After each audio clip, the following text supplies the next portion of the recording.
Nickelodeon said, "You tell the story you want to tell," and they really sort of took a step back, except for a couple instances when they said there's too much blood. Another spoiler. But they said, "Tell exactly the story you want to tell," and we were blown away at how it was received.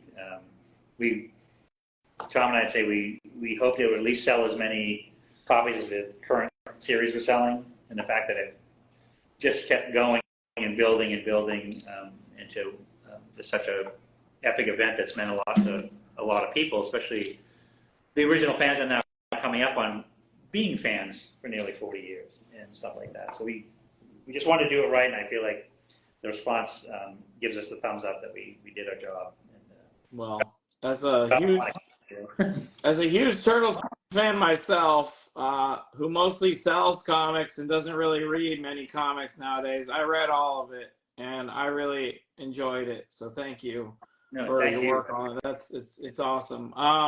Sean, I got a question for you. So you're CGC's head modern grader. We're in the middle of this in-house signing with Kevin Eastman. So what's your favorite part about having creators like Kevin come in to CGC for these in-house signings? Honestly, I'm a fan. So getting to meet somebody like Kevin Eastman and sitting here right next to him is a dream come true. I mean, I was there opening night when the first Turtles movie came out. I have Turtle stuff hanging in my house at home, even though I have 2 teenage children. I'm in my 40s and I'm still a huge Turtles fan. So this experience is just it's like Willy Wonka going to the chocolate factory kind of thing. So to me, it's a big deal. This is cool.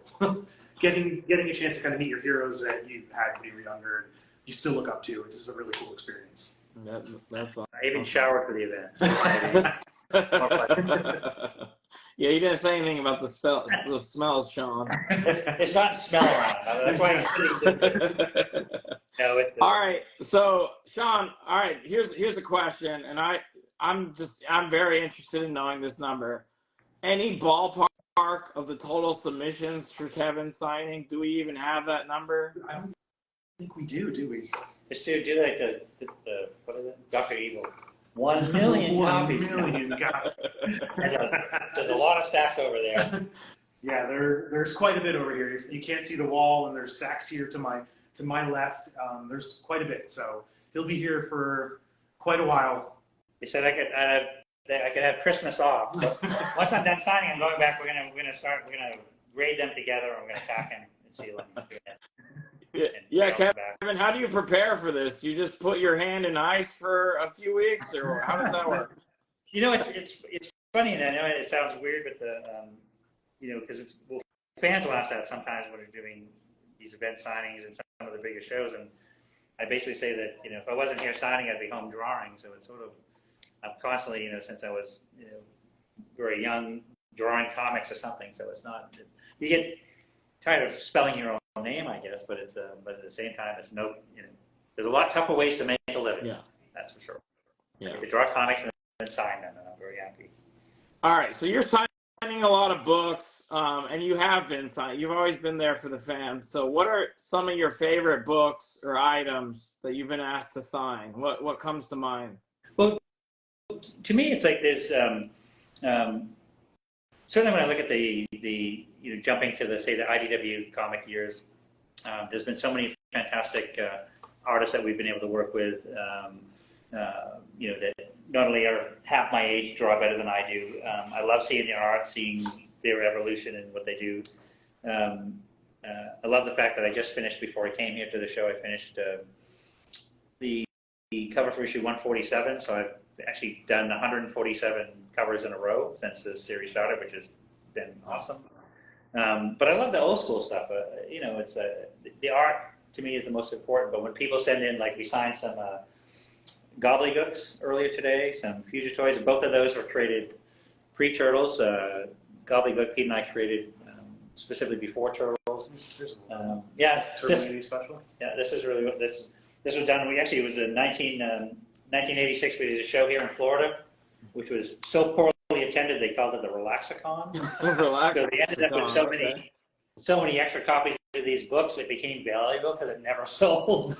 And so now you see so I see a bit of history like this, and it really is pretty awesome because it brings back some great memories as well. Yeah, that's kind of stuff. I mean, This is coming up on 40 years old. Yeah, that's Can you believe it? crazy. And this is a third printing. But, Turtle. so it's the old 1 and time, 2. the old school stuff brings back nothing but great memories, and as well as seeing something like this where this has got a great series of sketches from not only. Well, I'll be adding to both Ben Bishop and the Escorza brothers, who are the main series artists on Last Ronin. The Escorza brothers are identical twins who not only both pencil and draw, they both do it at the same time and sometimes on the same piece of Oh, paper. wow. Okay. They're amazingly talented people. So, adding to some of this also is a bit of history too. So, but yeah, it's a wonderful process, and it's just seeing some of the stuff, and all the great memories attached to it is really a treat. All right. So on a related question, so there's a lot of rarities out there. I think you know the rarity better than anybody, obviously. So what is some of the rarest books that you've seen submitted as signature series events? Yeah, actually, one comes to mind right away is it was another incident where it was kind of a mistake with the printer. As we were getting ready to go to, we just finished issue 3, and it was at the printer, and we were doing a signing, doing a show in New York City. So the printer hadn't finished them yet. They printed the insides, they hadn't done the cover. So we, begged and pleaded. They said, please, can you, at least print enough, 200, 300, 400 copies of the issue so we could take it to New York. So he rushed through a cover, but he didn't. In those days, it was a 2-color cover, so it was like the black, and then it would be like either like the first cover had red, the second color had blue, the third color had this kind of turquoise green, and he didn't stream the art, so it was really blotchy. He didn't screen it correctly. Instead of a grayscale screen that gave it nice tones and shadows, so it was this big blotchy, so like big chunks of green and big chunks of white. We picked it up at the front and we were just mortified, like, oh my God, you ruined it! Ah! So we only had like 400 of them that we brought to New York Comic Con, and we were just embarrassed, like signing them and like. But that ended up being one of those rarities. We fixed it. We reprinted that, but the ones that we sold at the show became very valuable, very rare to the fans that want to find that blemish or that mistake or that oddity, which is pretty cool. But I'd say other than that, gobbledygooks are, because those were photocopied, hand stapled, hand assembled by both Pete and I, and hand stapled. We actually had to buy a longer stapler because we printed them on 8.5 by 14 paper and folded them in half. So to get one of those longer staples. And so we only made 150 of each of those, and so it's always a treat to still see one of those turn up at one of these events. And those are probably some of the rarest of stuff I've seen. Yeah, actually, so gobbledygook predates Turtles. Is it right that, Kevin, do you authenticate those? Is that a thing? Mm-hmm. Just because? Yeah, because it's great, and it's what's interesting is with authenticating the gobbledygooks especially is that it's easy enough to tell when somebody, because photocopies have improved so much, so you can tell easily if somebody takes one apart and tries to recreate it because it's too good. And like the ones that we did, and I've got photo files of them all, just if anybody ever asked to comparison.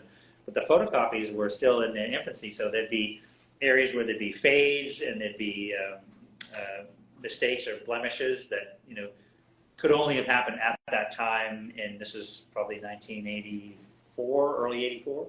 And so it's easy enough for me to spot them. That's real and that's not. And so Okay. The unfortunate thing for us at CGC is that for at least 15 years, we couldn't certify or authenticate gobbledygooks because we didn't know. Yeah. So when we built a relationship with Kevin, he was nice enough to say, yeah, I can help you with that because we hand built these. We did these ourselves. So if anybody knows what they're supposed to look like, it's these guys. So yeah. So a little procedure, you guys. So we are gonna open the room to fan questions in a little bit. We're giving priority to people that wrote their questions on the post. So we are going to give you guys interaction if you didn't make the post input, but just hang out to the end. We're almost there. We don't have Kevin for too long, unfortunately, but we appreciate it. Kevin, so some people in chat, I'm not going to describe the requests that they've gotten in the past from you, but let's just say they sound memorable, some of the ways you've drawn some characters in the past. What are some of the most memorable requests you've seen on a signature window bag or note? Well, it's always interesting, in that because people will either choose one of their favorite turtles, Shredder, Casey, April, Bebop, Rocksteady. So there's sort of the staple of main characters because they have their specific favorites, and then you have somebody who'd be like want a Leatherhead, or want Metalhead, or want one of the Rat King, one of the more distant characters, and then you'd be somebody that'll show up at a show and they'll go, "Do you remember in the animated series in episode 184 that there was a scene?" And there were these characters, and then the fourth one to the right in the background, there was this character. And they'd say a screenshot, "Could you do a sketch of that guy?" And I'm like, "Sure." There's a reason you want that, and I'm happy to accommodate it. So the ones that are a bit more challenging, I just need reference for them, and those are always a bit more challenging. But another probably favorite request I love is people ask me to do other comic characters as turtles, like a Grendel turtle, or an Iron Man turtle, or cool. Captain America. The funniest one was like somebody had me do a Stan Lee as a turtle. Oh, wow. like drawing a turtle head with Stan's hairpiece, hair, and then his eyeglasses and his mustache. They had a specific. They wanted Stan from that time period. So, but yeah, they're fun. Some of them, like I said, I need more reference, or it needs to be a bit more challenging to do it. But they're fun. There's a ton of content to choose from, so I get it that you need references here and there. Yeah. Okay, so I don't want to get you in trouble. I don't want to get in trouble, so that's the disclaimer. So whatever you can talk about. Which current projects are you most excited about? If the ones you can talk about anyway. Yeah, no, I mainly go to Last Ronin 2, which we talked about. We've got a couple other fun things that we have in the works. One of them I can't talk about, but I'll say it's exciting because we're doing some more work with Stan Sakai, who's Usagi Yojimbo has been one of my favorite creations. It was created the same year as Turtles in 1984, and we've done a number of crossovers with Stan. So we're going to do some fun things with him this year. But right now, the main project that I'm spending all my time on is Last Ronin 2. To me, it was, Last Ronin 1 was kind of the perfect storm of story and elements that came together in a way that made that story work. When we're doing part 2, we want it to be all that and more, kind of like if you compare Aliens, which is the greatest movie ever, with Aliens, which Jane Cameron did, was a great sequel. You know what I mean? You want to sort of make it as cool as you can and make it as cool as the first. So that's our mission right now, is making sure it's all that. But I'm also, so besides Turtles, I'm also launching another series that was crowdfunded called Drawing Blood, which is starting with Image in March, which is a comic set within the world of comics. So it's more on that when it comes out next year. But yeah, Last Ronin 2 is probably priority number 1. Okay. Yeah, somebody from our audience who says to call you the Ledge wanted an update on Drawing Blood. So awesome. Yes. Yeah, the Ledge is. It's funny that the short history behind the Ledge is. We just recently been to Australia for a great signing there, and they use the term ledge or legend like we do, like awesome. So that's that's legend, you're legend, that kind of thing. So our son was with us, and so somebody said, you're a living legend. And so he, a kid who didn't think his dad had a real job for a long time, so they just stayed home in my sweats and drew comics all day, where other parents went to work, And so he said, so you're a living legend, huh? And I go, yeah, they call me the Ledge. Everybody knows that. Like Bono and the Edge, I'm the Ledge. And then when I really pat it, I'd say, the Ledge wants, lasagna for lunch, or you know what I mean. So it's just kind of a joking nickname. And so when we did Last Ronin, I had this idea where Casey Jones is fighting these robots, and his bat he breaks his bat and he breaks his hockey stick. So he picks up a sledgehammer and hits a robot and it sends his head flying. He goes, "Legend, I'm calling you the Ledge." So he added his his sledgehammer to his thing, which also became the lead. So. Awesome. All right, the ledge. It fits. It fits for legend. Let me. Okay, so here's something, Kevin. We found out this week. Actually, earlier this week on our channel, a lot of us found out about this thing you probably know very well. So in the UK, it's not Teenage Mutant Ninja Turtles. It's Teenage Mutant Hero Turtles. Yep. You want to talk about the history? How the heck did that end up where it ended up? Teenage Mutant Hero Turtles. It was so bizarre, it's like, because we were used to, it was, when the name Teenage Mutant Turtles was translated into, say, Spanish language or French or, then they made a number of changes, but with the English, when they said we banned the word ninja in the UK, and they also wouldn't show any movies where had scenes with nunchucks in them. Oh. So you look at some of the early cartoons with any scenes that had Michelangelo using his nunchucks, they had to edit them out or crop. And even in the movie, there were scenes that, that scene in the movie one, where they're like, fellow chucker, eh? And he's doing the things. They had to cut that completely out of the movie because it had been banned, and so they had to come up with another term. So we came up with Hero. So Teenage Mutant Hero Turtles was the UK version, and it was that for probably the first 3 or 4 years it was over there, and then I think they finally, moved that law to the side. Okay, so I want to open up the floor a little bit to some fan questions. So why don't you go ahead and type any fan questions in chat? We'll pass them along. While we're waiting for that, Sean, any other upcoming CGC Signature Series in-house events you want to highlight? What do we have? Do we have anything going? Which one? Simone Bianchi. Oh, Simone Bianchi. We have Simone Bianchi coming up with cards. Okay. Yeah, so that's pretty wild. Is Simone coming here? Yeah. Archer, and we have Stanley Lau coming. Nice. Archer. So they can. Yeah. He's awesome. Yeah. Oh, and we're about to announce a signing with Steve Levine and Tim Laddie. All right, Steve Levine, another original Turtle artist. He comes on our page. He's a great guy. So that's awesome. Steve Levine. Yeah, he's funny. He was like, we went to high school together. Yeah. He was like our high school's Robin Williams. He's really funny. All right. So, Kevin, do you have any involvement in the video games? There's actually quite a few video game questions, like Last Ronin rumored video game. Do you know anything about that? Yes, we're actually.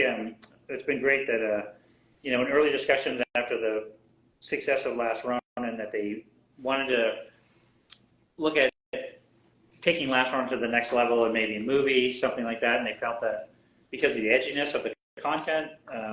And the fact that Seth Rogen and his crew were putting together such a great more family-friendly movie, it dawned on everybody, say, why don't we do it as a really adapt Last Ronin more directly and give it the opportunity to do it as a really edgy video game would be what the fans would be looking for, certainly for both the Last Ronin content and then that genre. So yeah, we've been working with the creative team on the game, and I can't say enough how awesome it is to see them as fans adapting the Last Ronin and characters within Last Ronin so directly. It looks like they walked right off the page of the comic. But even more so, it's like when they're building out the backgrounds, the sets, the cities, the places, the locations. When we draw them in comics, it's 2D, and then in the game you can sort of like, around the corner, around the back. So they're really doing a wonderful job at taking what we had originally created and then taking it, 1,000 yards farther down the road, and it's going to be awesome. It's going to be a really cool. Are you just describing a Last Ronin video game? Oh, I'm sorry. Didn't I say that? I meant to say. Yeah, it's a Last Ronin video game. Oh wow, yes. That is awesome. See, Last Ronin as a video game. They're talking 2025, early 2025 for sure. But that is well in the works, and they've done a few ads. I've seen a few. They ran one really short trailer. Did you see that? It was like it showed black and white, and it showed 4 candles, and each one of them's 3 of them get snuffed out, and one's left burning, and then it cuts away. the last rodent is coming. Yeah. See if you can have them skip the water level, Kevin. I never got through that myself. Man, Man, I was so thrilled when they finally came out with the arcade game because that's one I could actually play. Like, Turtles in Time, I actually did that, but I never got through the water level, and it was just like just throw the controller across the room. But people used to funny. People used to come up in the early days when that first came out, and they'd be like really angry with Pete and I because they thought we made it. Why did you make the game so hard? And it was like, we didn't. Pete did. No, Pete. They want to know if you've ever actually owned a pet turtle. I did not, and it was one of those. But I definitely can draw a straight line to my love of turtles. Where growing up in Maine, my grandmother lived on this lake, and it was beautiful. And then off the edges of the lake, there's often these kind of marshy, swampy areas, and there was this little runoff right next, not too far from our house, that was just filled with turtles, and a lot of painter, local turtles, snapping turtles, things like that. And I was fascinated with them because I thought it was the closest we'd ever get to see dinosaurs, because they were just like these really prehistoric looking things. So I loved them, and but I liked them in the wild. I didn't feel like that's where they should be, is in the wild. So. Okay, and then let me see. I'm trying to. A lot of people with similar questions. They want to know, other than yourself, any artists that you really enjoy that you want to kind of single out a bit in a good way? In comics in general? No, I guess generally most people are asking in Turtles. So out of all the Turtles artists that are working with you right now, is there one that maybe you want to kind of highlight a little bit, or a couple of them? Well, to be fair, all of them, because I've really enjoyed working with so many of them over the years, certainly with IDW.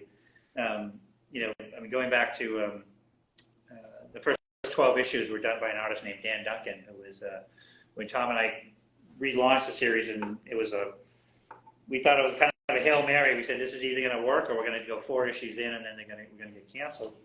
But Dan did such a great job at bringing it to life in a way that was so perfect. But then there were, Corey Smith is such a fantastic artist. Dave Wachner. Each of them, what was interesting to me is some of the artists that would come in seemed like they knew more about turtles than I did. and they really took a lot of love and passion. A lot of them grew up as fans of the Turtles, so they brought their A game and then some. So it's been really enjoyable to see so many of the artists. Right now, Sophie Campbell I've put to the top of the list with just what she's done, not only as an artist, but as a writer. She's after Tom wrote 100 issues, she's written the next 50. We're coming up on her run on issue 50, but back to work. What I love about Last Ronin 2 is we get the whole team back together as the Escorza brothers and Ben Bishop, myself, and Tom. So the band's back together for Last Ronin 2. So kudos to be back to work on Last Ronin with the twins. All right. So. Well, I think we've covered most of almost everything I've seen in chat. I will put 2 things out into the universe just so maybe they're more likely to happen. You've mentioned one. A lot of people are looking forward to this Turtles Daredevil crossover if it ever happens. And they want a Turtles CGC label. So maybe we can get that one day. Hint, hint. The Turtles custom label. So Yeah, there you go. There's an example. This is what we do. Kevin doing Daredevil right there. Oh yeah! Wow. Yeah, Okay. it took me 37 years to get a job at Marvel. So We're gonna pull it out and get a closer look. So they invited me to do. This is the first Daredevil cover I've ever done. It was issue 10 in the series, but it's been a treat. But that's, we figured that, if we're never able to get to full clearance to do a Turtle Daredevil crossover, Freddie Williams and I will do a one-shot and put it out for free, and then Awesome. All right. suit off or something. Favorite Turtles villain not named Shredder? Krang. Krang. There you go, Brian. You hear that? It is Krang. Love All right. Was So, was Splinter always supposed to be a rat? yes. We changed it for the cartoon, yeah. All But yeah, right. that was it. Originally, he was always supposed to be a rat. That was the way that was originally designed and written for the original comic series, and we softened it and tweaked it a bunch for the cartoon series and the movie. All right. Oh, Well, no. thank you so much, Kevin. Really appreciate you coming on Elite Comics 11. CGC, thank you guys as always. Appreciate all the support always, especially VACCON this past week. Kevin, For having us. you know what? You're incredible, and one of the best things about you is your willingness to engage your fans. So really, thank you, Kevin Eastman. Appreciate you. My pleasure. So nice to be here with you guys. All right, you guys take care. Thank you so